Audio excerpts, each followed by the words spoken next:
What's up, everybody? Screech is back with another Fat Files Fat Electrician thing, and he got this one done rather quick. I will say that. Obviously, this is the worst rebrand of all time because it wasn't even a successful rebrand. Cracker Barrel time. Let's go. I normally don't do current event dog pile type content, but nobody seems to be pointing out what is incredibly obvious to me, that this company might be pulling off the greatest marketing stunt in the past decade. Today we're talking about Cracker Barrel. If you don't know, they rebranded recently and absolutely everybody hates it. This is not a political war thing where the left likes it and the right doesn't, or the right likes it and the left doesn't. No, everybody across the political spectrum has come out and said, we absolutely hate what you've done with this. Yes. Look how they massacred my boy. It genuinely might be the most unifying thing that has happened to the United States of America since 9/11, okay? Do you I don't think so. There's been a couple of things since then. I mean, there was the whole we're gonna the thing you do, boycott Starbucks when they refused to give the military Starbucks overseas. Yeah, that worked out well when I was in middle school. So yeah, but it's definitely up there. There's a lot of people who were pissed. Me one of them. How bad you gotta fuck up to, in 2025, get Donald Trump and Gavin Newsom on the same page? Oh no, they were agreeing? I didn't know that. Oh yeah. Oh no. This is there were memes back, I forget when, how long ago, but I remember when Canada declares war, you need to realize that you fucked up. There were jokes like that because like Canada, France, and Switzerland were all like the nice countries, and then all of a sudden they're calling you the asshole and ready to go fight, and it's like, maybe you should like rethink what you're doing. Like the nice people are no longer being nice. Official DNC Twitter account even said, we think the new Cracker Barrel branding sucks too. Okay, if you're not picking up what I'm putting down, I'm gonna rephrase And the Democrats can't seem to get anything right lately. it a little bit differently so we're all on the same page. Cracker Barrel, aka a restaurant unironically and literally named Cracker Barrel, that has been accused of LGBTQ discrimination and racial discrimination, and when you walk inside is decorated as though it's Minnie's haberdashery from the Quentin Tarantino movie The Hateful Eight, has rebranded and remodeled some of the restaurants, and they fucked it up so bad that even the woke leftists are like, no, the segregated bus stop vibes were better, bring it back.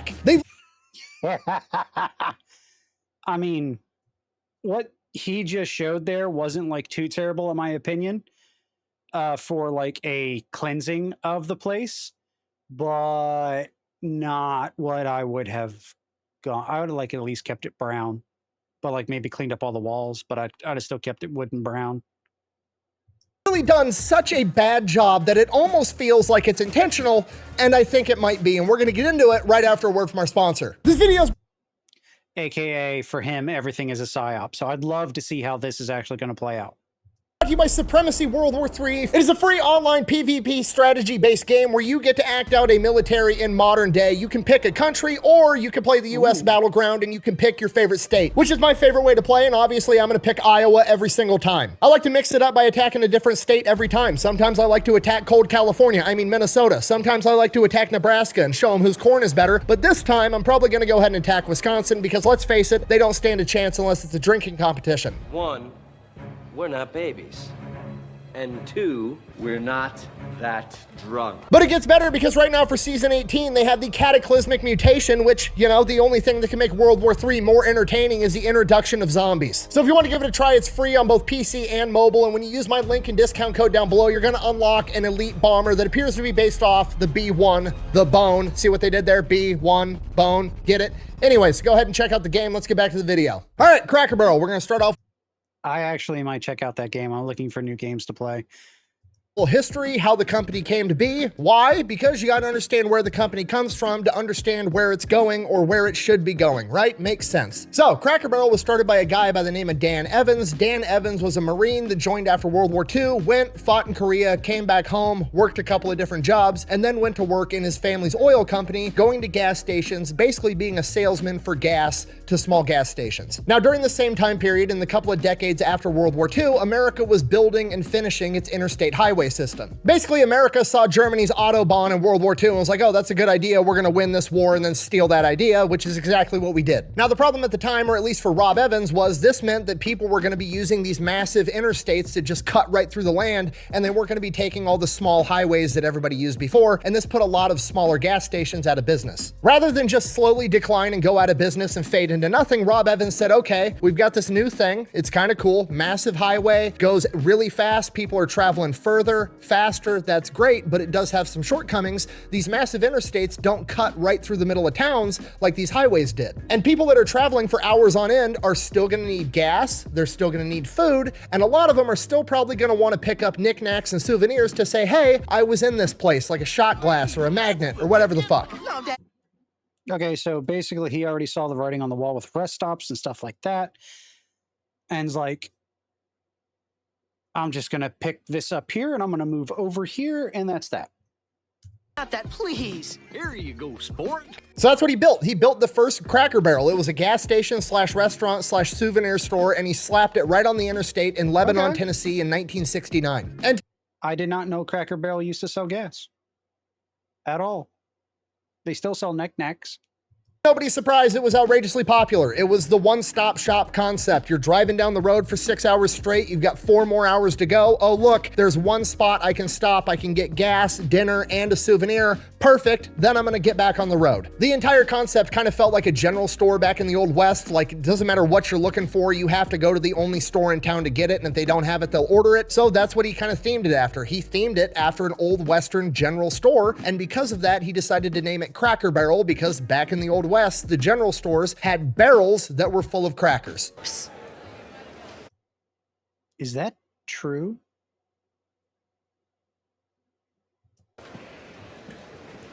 Don't do that. What?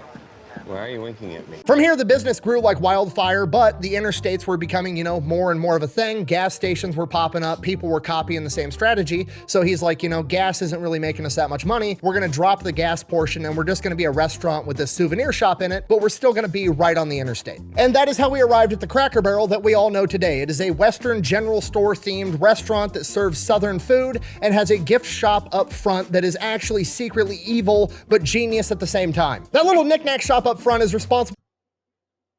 You can't just gloss over that. How the fuck is it evil, Nick? How is it evil? For 20% of Cracker Barrel's overall revenue, and they made like $3.5 billion last year, meaning they're moving like $700 million worth of knickknacks every single year. I know what you're thinking, how is that even possible? Because if you have a family and you go to Cracker Barrel, that gift shop is like a family-friendly version of the Saw movie. What? What do you want? Like, what? You are completely surrounded by armed mousetraps. There's a 15-minute wait at the restaurant. You now must stand inside of an old-timey toy store for 15 minutes with your small children and not be compelled to buy them a harmonica and a cap gun. Mission fucking impossible, okay? Sorry, I'm trauma dumping. Anyways, now we're in modern times. In 2023, they got a new CEO, Julie Messino, okay? Now, the CEO that she replaced was more or less shit-canned very politely. They didn't fire her, they accelerated her retirement plan. Okay, whatever, that's fine. They have a new CEO, this Julie Messino person. Is she an inside hire from the company that understands the culture and what makes the company successful? No, of course she isn't. We're going to bring in somebody else that's an industry expert and they're going to know how to fix everything, which never, ever works. But Nope. Never does, never has, never will. Somehow Taco Bell pulled through.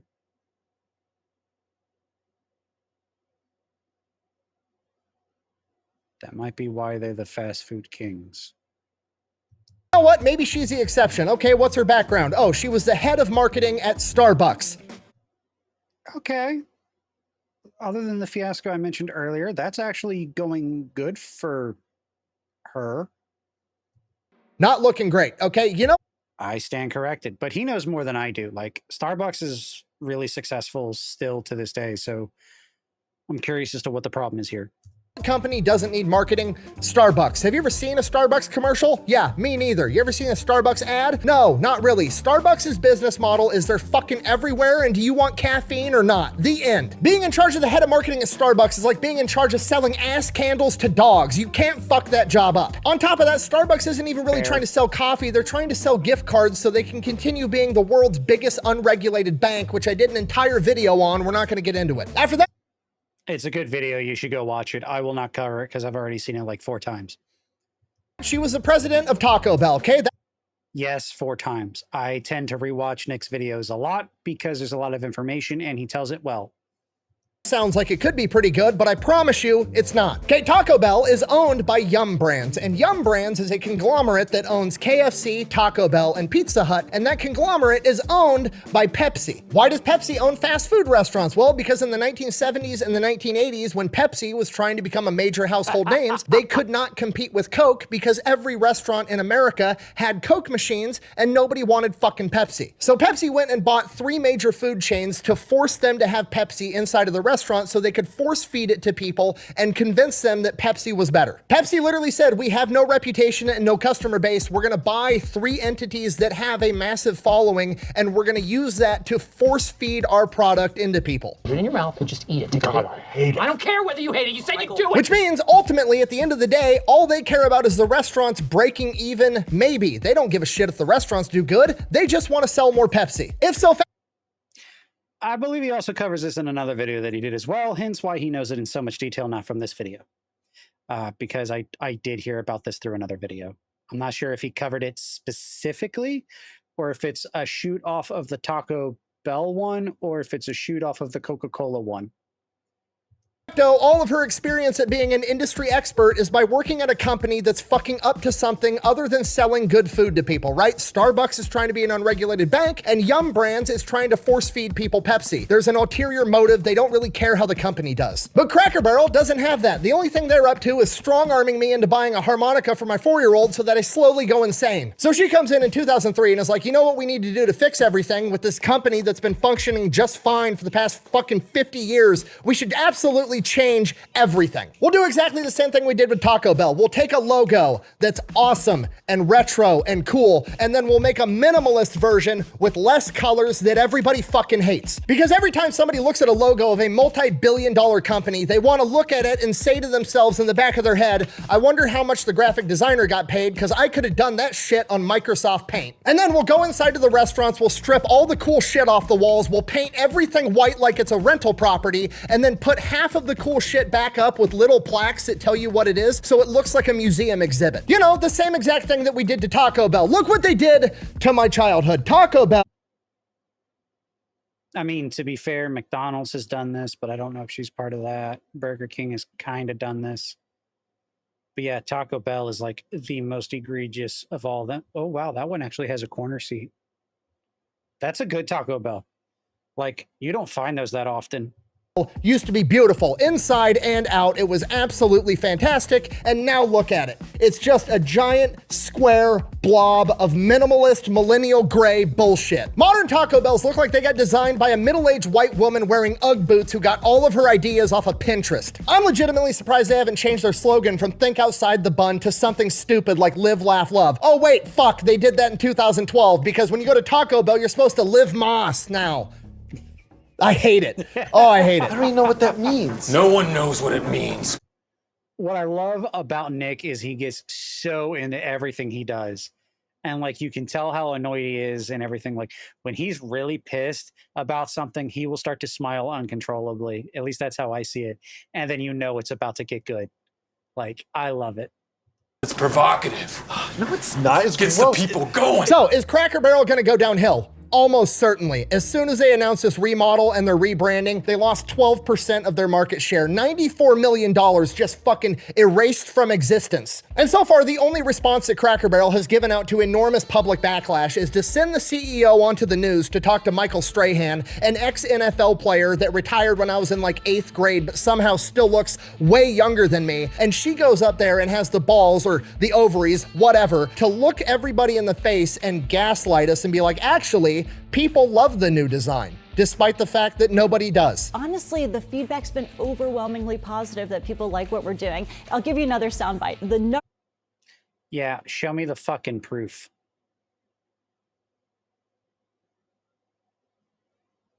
Because I sure as hell didn't see anybody. One question that I got asked, Michael, was how can I get a remodel? When can I get a remodel? How do I get on the list? Oh, really? So the feedback and the buzz is so good, not only from Even he doesn't believe it. can I get a remodel? How do I get on the list? Oh, really? So the feedback and the buzz. That's not a face if he believes that. Strahan is even inaudibly, facially, whatever, telling you you're full of shit. We don't believe you. I hate that I'm on this interview. So good, not only from our customers, but from our team members. It's the biggest piece of dog shit that I have ever heard. So I'm 90% sure that Cracker Barrel, as we know it now, is gonna die off in the next 5 years, but there's a 10% chance that this is the most brilliant marketing stunt of all time. Okay, hear me out. They've lost $94 million, sure, but that's all stock price bullshit, right? That's not real. It's not a realized loss yet, okay? It's all on paper. It's imaginary. It doesn't exist. Never landed. It is no matter. It's not on the elemental chart. It's not fucking real. In exchange for that 94 million imaginary dollar loss, they've gained hundreds and hundreds of millions of dollars of free publicity. When's the last time you heard about Cracker Barrel in the news? Fucking never. Cracker Barrel is the talk of the town right now. Yeah. Buh! But it's all negative publicity. Buh! Yeah, sure. But haven't you ever heard the phrase, there's no such thing as bad publicity? Okay, they've done such a shitty job, it's almost perfectly shitty, okay? This isn't a catastrophe. There's a 10% chance that this is a controlled demolition on purpose. Okay, because here's the kicker. All the news articles are like, Cracker Barrel remodeled. Cool. They don't actually tell you that all Cracker Barrels didn't remodel. Only 30 of the 660 Cracker Barrels got a remodel. And I wouldn't be surprised if they were ones that were having a lot of weather issue, were in high flow areas where hurricanes, mudslides, stuff like that. And they just pretty much probably needed to demo the building anyways. I could totally see that being the case. And it's like, we don't want to like try and bring everything back because it's so expensive. So we're just going to sterilize the place because of where it's at. I could totally see that being the case. Let's see what he's got to say. Cracker Barrel is smart, especially if they did this on purpose. They remodeled the 30 shittiest performing Cracker Barrels that they had that they were probably going to have to close down anyways. So there's that too. Like you take your 30 lowest performing stores, see if a refresh happens and makes them better, and voila, it makes them better. now they're out $94 million on paper and whatever it costs to remodel 30 Cracker Barrels. $10 million, okay? They're out $105 million, 10 of which is real, 94 of which is on paper. In exchange, they've gotten, I don't know, $500 million in free publicity, and now in the other 630 Cracker Barrels all over the country, people are gonna go, oh shit, that Cracker Barrel hasn't been remodeled yet. We should eat there one last time because this is our last chance before they remodel it. All of it. Yeah, I thought the exact same thing when I heard about it. It's like, oh, I should go eat at the Cracker Barrel before this all happens. But at the same time, I also thought about, I want to go see the sterile cleansing of a Cracker Barrel and see how terrible it actually is in person, because like we hear about it and like what you see, but like I do like the whole, oh, this is what this is and this black and la da da da, like the museum aspect of it. Like I still think that's a good way to do a store, personally. Sudden, Cracker Barrel has the best year they've ever had. Clever girl. All of a sudden, Cracker Barrel's stock price goes through the roof. Now they're not losing money on paper. They're probably making money on paper, and they've probably made enough to offset the amount they spent remodeling the 30 locations that they were going to close anyways. They close those 30 stores down, and they carry on with business as usual. They change the logo back. They issue some corporate apology like, we've heard your voice, and we respect and value your... Okay, for the record, I do believe this video came out before they made the corporate announcement of we've heard your voice and we're keeping the logo. They issue some corporate apology like, we've heard your voice and we respect and value your opinion, and that's why we've decided to bring the old white guy back onto the logo. He's not going to go to the island of misfit toys with Aunt Jemima and the Indian girl from the Land O'Lakes logo and Uncle Ben. No, he's going to stay on the restaurant where he belongs. You're goddamn right. And we're not going to remodel any more of the restaurants. Fuck America. The end. Okay, and I know what you're thinking. That seems like an awful lot to go through just to have one good year of sales. And I would agree with you, okay? But here is the reason that I'm giving this a 10% possibility. There was never an issue with Cracker Barrel's decor, okay? Nobody went in there and was ever complaining like, oh shit, this Cracker Barrel looks like a fucking Cracker Barrel, okay? You know what you're getting into when you go to Cracker Barrel. Nobody's complaining. If you go back to before this PR nightmare hit the internet, all of the complaints about Cracker Barrel were about the food quality, menu changes, and bad service, okay? Cracker Barrel didn't just remodel 30 locations. Which the location near me turned around and fired their cook and brought in like somebody who actually gave a shit about cooking, like an actual chef. That fixed the food problem, and the owner of the location fired over half the staff, and now there's twice as much staff. It's a completely different staff, and they're fucking happy and taking care of bullshit. So like that store automatically, like those problems were fixed right there. They also revitalized the menu across all 660 Cracker Barrels, including bringing back old favorites like Uncle Herschel's favorite. So presumably, how dare they remove that? They fixed the actual issues that Cracker Barrel had, but the problem is with the restaurant, once you go there 2 or 3 times and you don't have a good meal, you're probably just never going to go there again. So they needed to come up with a way to convince people to come back to Cracker Barrel one last time, to give them one last chance, to give them a good experience, and they could have staged this entire PR nightmare on purpose to do just that. And the added kicker, they get to spin the entire thing like, hey, we're the one company that listens to you guys. We're the one company that didn't sacrifice their legendary, well-known mascot and take him off the brand forever. No, we brought him back because you guys wanted him. We kept the restaurant the same because that's what you guys wanted. Cracker Barrel is an American institution, and we listen to you guys and we give you what you want, and then everybody loves Cracker Barrel and their new awesome menu. But like I said, I don't think they're that smart. I give it a 10% chance that that's actually what's happening, and there's a 90% chance that Cracker Barrel is just circling the drain and will be gone in 5 years. So I mean, I expected Cracker Barrel to close down a lot sooner than there's that. Than what's happened. And so far his PSYOP theory is proving true. They've issued the apology. Uncle Herschel staying on the thing. The barrel's back on the banner. All that's left is for them to like double down and not change the inside of the buildings, which we haven't heard anything about. So like, I don't know. Like Nick might be right here. Like, I'm just saying, this could be like one huge ass PSYOP. And yeah. Thanks for watching. Okay, so either he had the video recorded and then the corporate apology has happened and he's about to address it, or something else is about to happen. Let's see, because this is the first I've ever seen this.